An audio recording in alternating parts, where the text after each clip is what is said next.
Bonjour à tous, aujourd'hui on va voir comment Lightroom et Photoshop sélectionnent le ciel et la manière dont ils sélectionnent le ciel peut poser problème dans 20% des cas. Dans 80% des cas, ça ne pose pas de problème. Le principe, c'est de créer une zone de progressivité entre le ciel et le reste de l'image. Alors cette progressivité, elle n'est pas toujours la bienvenue. Je pense notamment à ceux qui font du noir et blanc fine art, où on essaye d'avoir des ciels très noirs, et à ce moment-là, bah, évidemment, il y a une frange qui apparaît. Alors, voici une image qui n'est pas extraordinaire, mais qui a l'avantage d'avoir du feuillage et également des bâtiments. Alors, je passe en module développement.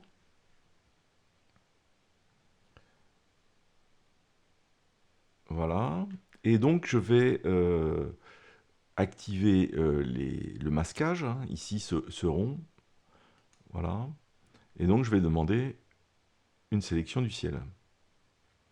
Il vient de réaliser la sélection du ciel. Alors, je vais tout traiter en couleur pour qu'on voit bien la différence qu'il y a entre les masques et la photo. Évidemment, ça aurait été intéressant de le faire aussi en noir et blanc parce qu'on aurait mieux vu les problèmes que ça pose pour traiter les photos en fine art. Alors, sur le masque, là, alors j'ai réglé ici les trois petits points. J'ai réglé l'incrustation sur blanc, sur noir, hein, à l'identique de ce qui arrive sur Photoshop. Ok. Donc je peux ici afficher l'incrustation. Et donc on remarque tout de suite que il y a une zone de progressivité qui est réalisée. Alors une espèce de gris, hein, qui passe à travers les feuillages. Voilà. Et puis les toits, la maison, etc. sont pas sélectionnés parfaitement. Voilà. Alors, je vous dis, dans 70-80% des cas, ça pose pas de problème. Et si on fait une retouche relativement limitée du ciel, si on ne force pas le ciel, ça se passe plutôt bien et c'est plutôt un bon choix en l'occurrence. Mais on va voir comment, dans certains cas, on peut améliorer cette sélection. Donc la première des choses que font certains, c'est de prendre ici, d'ajouter ici au ciel 1, d'ajouter de nouveau une sélection du ciel. Et vous voyez, automatiquement, ça améliore les zones de blanc. Alors si je le refais encore une fois, hop, ça... alors, il faut se méfier parce que sur la pointe des feuilles, hein, évidemment, on perd du détail. Ok, donc ça c'est la première méthode. Et en complément de cette méthode, on utilise en soustraction, par exemple, avec le pinceau, en réglant bien en masquage automatique ici, hein, bien coché. Vous réglez votre taille de pinceau, donc on est bien en moins. J'ai mis contour progressif 24, le débit à 100%, la densité à 100%, et puis donc je peux repeindre ici. Et l'avantage, c'est que ça ne déborde pas sur le blanc, ou pas trop. Voilà. Donc là, j'ai repeint les maisons en noir, de manière à avoir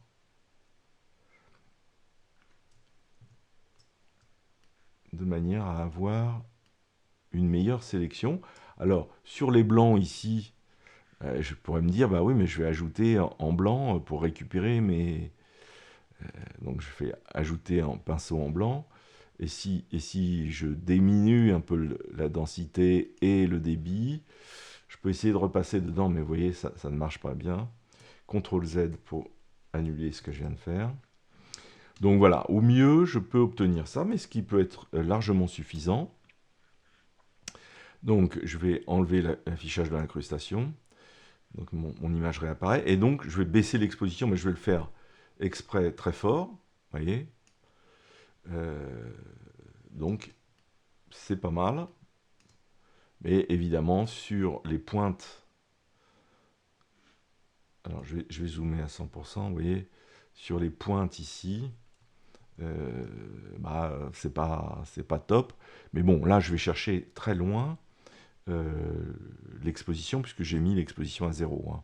Évidemment, si je reviens un petit peu en arrière, j'ai pu baisser mon ciel, voilà, d'un ou deux IL, voilà, sans que ça se voit trop. Idem, sur la maison, ça se passe plutôt bien. Alors, vous voyez, par exemple, ici, j'ai un peu de frange, là. Alors, je peux retourner sur le masque, vous voyez, alors, je peux de nouveau reprendre mon pinceau en soustraction. Je vais me remettre en incrustation, et puis repasser ici, et forcer un peu le système. Alors, je vais remonter le débit et la densité. Voilà, je peux revenir ici pour améliorer le bord. Voilà. Alors moi, évidemment, je cherche toujours des solutions rapides. Voilà. Plus on en fait, moins ça nous intéresse. Ici, je peux me remettre plus en noir. Là, pareil. Voilà, comme ça, avec le pinceau, vous pouvez améliorer, mais bon, c'est un peu plus long. Voilà. Donc, je vais enlever l'incrustation de nouveau. Alors, ici en haut, j'ai aussi le toit là, qui ne convient pas. Ici, là. Donc, je vais reprendre mon pinceau. Et je vais repasser ici sur le toit. Hop, voilà. J'enlève l'incrustation. Et donc, voilà. Bon, alors, si je baisse encore, ça va faire de la frange, hein, évidemment, sur le feuillage. Alors, il y a encore une autre solution pour améliorer un petit peu l'affaire. C'est de... alors, je vais dupliquer ce masque. Donc, pour ça, je vais sur les trois petits points ici. Et je vais dupliquer le masque 1. Voilà. Et sur le ciel 3, ici, je vais lui demander de convertir pour soustraire. Hop. Voilà. Et voilà le nouveau masque qui vient d'être créé. En fait, j'ai créé une intersection entre la sélection du bas et la sélection du haut. En fait, c'est la zone de progressivité ici. Okay. Donc là, éventuellement, je peux enlever un peu sur le bâtiment. Mais je vais laisser comme ça. Parce que là, je pourrais soustraire avec le pinceau un peu ces zones-là. Moi, je m'intéresse beaucoup au feuillage, plus qu'au bâtiment. Voilà. Et donc, je vais enlever l'incrustation. Et ici, je vais me remettre en proximité des feuilles. Et ici, si je baisse l'exposition, vous voyez, je peux agir encore sur le haut. Donc, imaginons que sur le masque 1, j'ai baissé l'exposition pour avoir le ciel que je désire. Et je peux aller corriger sur le point d'intersection, ici. Je peux aller corriger le haut de mes feuilles. Nous venons de voir ce que nous pouvons obtenir de maximum de Lightroom. Et on va passer maintenant sous Photoshop pour voir ce que Photoshop propose en la matière. Alors, je lance Photoshop. L'image est identique, évidemment. Je vais dupliquer l'arrière-plan. Et donc, je vais demander une sélection du ciel. Donc là, je vais avoir une sélection en fourmi. Et donc, pour voir le masque, je vais donc demander ici à créer un masque de niveau. Alors, pour rentrer sur un masque, il suffit d'appuyer sur Alt et de cliquer sur le masque. Voilà ce que j'obtiens. J'obtiens exactement la même chose que sous Lightroom, peut-être un peu plus noir. Voilà, mais enfin, grosso modo, c'est la même chose. Et donc, on va devoir améliorer ce masque. Alors, la première chose que l'on peut faire pour améliorer le masque, c'est d'aller dans Images, Réglages, et faire un niveau, mais un niveau sur le masque. Hein. Donc, il faut bien avoir sélectionné, bien être sur le masque, bien avoir sélectionné le masque. Voilà, donc là, maintenant, je reprends les hautes lumières pour enlever les zones grises. Voilà. Et puis je reprends les tons moyens pour foncer voilà, les zones intermédiaires. Donc voilà, j'ai donc amélioré un petit peu mon masque, mais il reste encore des zones grisées, vous voyez, entre les feuilles ici. Donc la solution suivante consiste à prendre le pinceau, de se régler en mode incrustation. L'opacité, on va la réduire à environ 70%. On va faire la même chose pour le flux, 70%. Voilà. Et le principe du pinceau en mode incrustation, c'est que quand vous êtes en noir, eh bien, il va aller renforcer les noirs jusqu'à 50% de gris, enfin de noir. Hein. Et à l'inverse, quand je vais être en blanc, il va favoriser les blancs jusqu'à 50%. Donc la limite, c'est 50% de niveau de gris. Donc là, je suis en noir, par exemple. Je vais passer en blanc. Et ici, entre les feuilles, je peux aller passer le pinceau. Ce qui fait que ça, même si je passe sur des zones noires, ça n'a pas d'effet sur les zones noires, ou très peu d'effet sur les zones noires. Voilà. Donc ici, sur le côté, bah, je vais rééclaircir.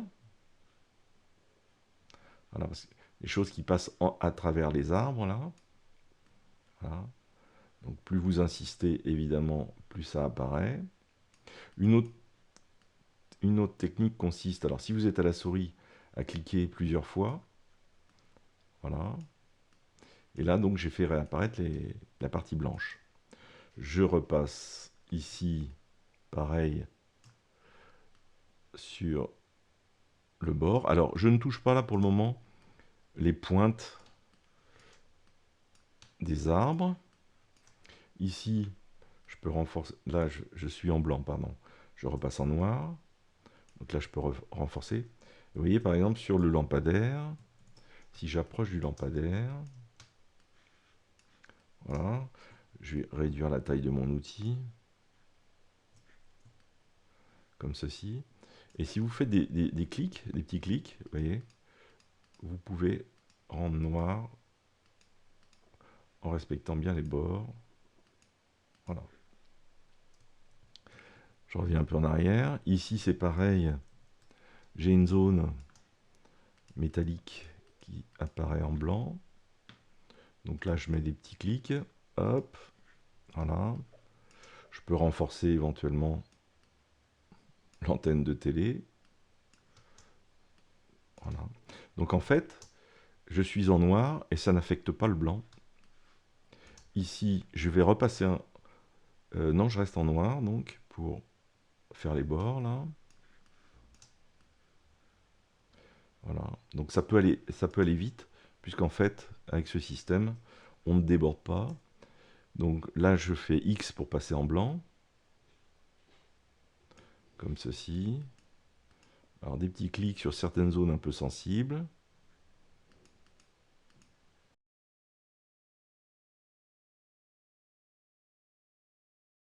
J'en ai terminé de la sélection.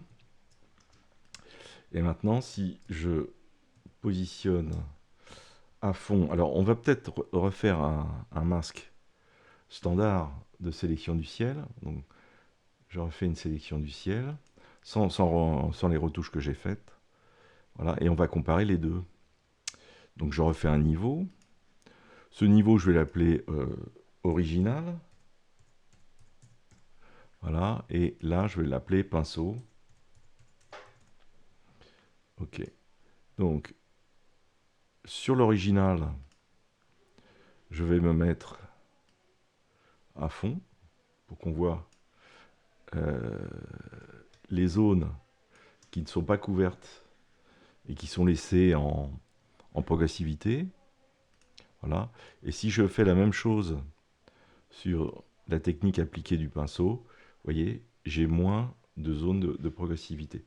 J'en ai encore un peu ici, hein, que je pourrais encore accentuer. Donc pour ça, il faut retourner dans le masque. Et ici, toujours en incrustation, avec le pinceau, je vais venir en blanc, évidemment. venir révéler un peu ce qui est caché. Alors avec des clics, voilà, je vais venir révéler un petit peu ce qui est caché dans les arbres. Alors évidemment, là, on est dans le cas extrême, hein. Bien évidemment, je ne vais pas faire ma retouche de ciel. Ma retouche de ciel sera un peu plutôt comme ça. Voilà, et donc j'ai foncé mon ciel et je n'ai pas de frange sur les arbres. Alors, on peut aller plus loin que ça et on va créer, de la même manière que l'on l'a fait sous Lightroom, on va créer la zone intermédiaire, c'est-à-dire la zone de transition, sous forme de masque. Donc, je reprends l'original, j'appuie sur CTRL, je clique dessus pour récupérer les fourmis. Ça, je vais faire sélection, modifier, et je vais dilater la sélection de 5 pixels. Voilà. Cette sélection, je vais la mémoriser, sélection mémorisée. Je vais l'appeler ciel plus 5 pixels, dilaté. OK. Maintenant, je vais désélectionner en faisant CTRL D. Je vais reprendre sur l'original, en appuyant sur CTRL, je vais reprendre les fourmis que je vais maintenant inverser. Donc sélectionner, intervertir. Donc j'aurai le bas de l'image. Et maintenant, à partir de ce bas de l'image, je vais récupérer la sélection ciel plus 5 pixels dilatés. Et je vais demander l'intersection de la sélection. Voilà. Là maintenant, j'ai donc la zone de progressivité. Donc je vais faire un niveau pour aller voir le masque. Je vais le placer au-dessus. Voilà. Et donc je me retrouve ici avec un masque qui est la zone de progressivité sur laquelle je vais pouvoir faire une correction. Après avoir fait une première correction sur le masque modifié que j'ai fait tout à l'heure, je pourrais refaire une correction juste sur la zone intermédiaire. Donc, ici par exemple, je peux enlever les zones qui sont sur la maison. Donc là, je vais me passer en noir, je mets le pinceau en normal. L'opacité, je la remets à 100%. Le flux à 100%. Voilà. Et puis maintenant, eh bien, je vais aller repeindre. Moi, je m'intéresse qu'à la partie du feuillage, là. Voilà. Et donc, cette partie du feuillage, alors je peux enlever la petite maison, là. Cette partie du feuillage, je vais commencer par y faire un niveau. Pour rendre plus blanc, pour que l'effet soit plus fort, hein, je vais rendre la partie blanche plus blanche et la partie noire plus noire. Voilà, comme ceci. Cette sélection maintenant, je vais la flouter. Je vais faire filtre, flou. Je vais mettre un flou gaussien d'environ 4 pixels. Voilà. Et maintenant, je peux reprendre la correction que j'ai fait au pinceau ici. Alors, je vais de nouveau me mettre dans une position extrême, hein, comme ceci. Et puis, sur le niveau de zone intermédiaire, hein, ça c'est la zone de progressivité. Et bien sur cette zone de progressivité, je peux aller régler, vous voyez, je peux aller diminuer l'intensité de prise en compte de la zone. Ok, alors là je suis pas, il ne faut pas le faire comme ça évidemment. Je vais me remettre sur ce masque là, je vais me remettre en normal. J'ai dit que environ mon ciel, je voulais le retoucher à peu près comme ça, c'est-à-dire foncer mon ciel. Et puis donc ici, eh bien, j'ai d'une part ce que je viens de faire, c'est-à-dire le masque que j'ai réalisé avec le pinceau, et puis la zone de progressivité que j'ai ici, eh bien, je vais pouvoir aller régler, comme je le souhaite, juste la zone de transition. Voilà. De manière à ce qu'on le voit le moins possible. Alors, je peux aller regarder ce qui se passe de l'autre côté. Vous voyez? Donc là, je peux régler, comme je le souhaite, l'intensité sur la zone de transition. Voilà. Donc avec cette méthode, on est un peu plus précis que sur Lightroom, parce que ici, on a l'avantage de pouvoir aller sur le masque, de modifier le masque. Alors, on l'a modifié en le floutant, en faisant un niveau dessus, pour avoir quelque chose de plus précis. Voilà, c'est la différence avec Lightroom, c'est qu'ici, c'est beaucoup plus souple. Bien évidemment, après, il ne vous reste plus qu'à régler le bas de votre image. Donc là, sur l'original, je peux inverser le masque en faisant CTRL-I sur le masque. Voilà, je l'ai inversé. Et donc là, maintenant, j'ai la partie basse de l'image. Alors, évidemment, j'avais un réglage très fort. Et donc là, maintenant, je peux aller régler le bas de mon image. Voilà. Et faire coïncider après, eh bien, la correction de mon ciel et de la zone de transition. Et donc là, je vais revenir sur ma zone de transition ici. Voilà. Et je peux régler encore, si je le souhaite. Vous voyez, je peux assombrir un peu, ou au contraire éclairer. Et là, en l'occurrence, il vaut mieux l'assombrir. Voilà. Je peux régler d'une manière très très fine la zone et éviter toute frange sur ma photo. Voilà, j'en ai terminé avec ce principe d'amélioration.